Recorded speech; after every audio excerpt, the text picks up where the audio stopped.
Sudarlun, pemerintah Kabupaten Aceh Jaya Senin memperingati Hari Ikan Nasional atau Harkanas yang berlangsung di TPI Lokrut, Kecamatan Sampoinit.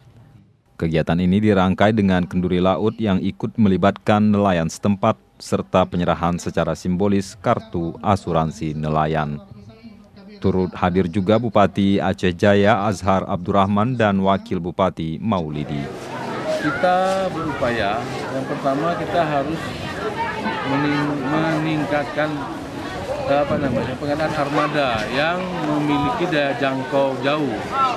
Karena ikan kita di sini, ikan di Aceh Jaya ini, termasuk nomor 5 yang ada ikan di Aceh.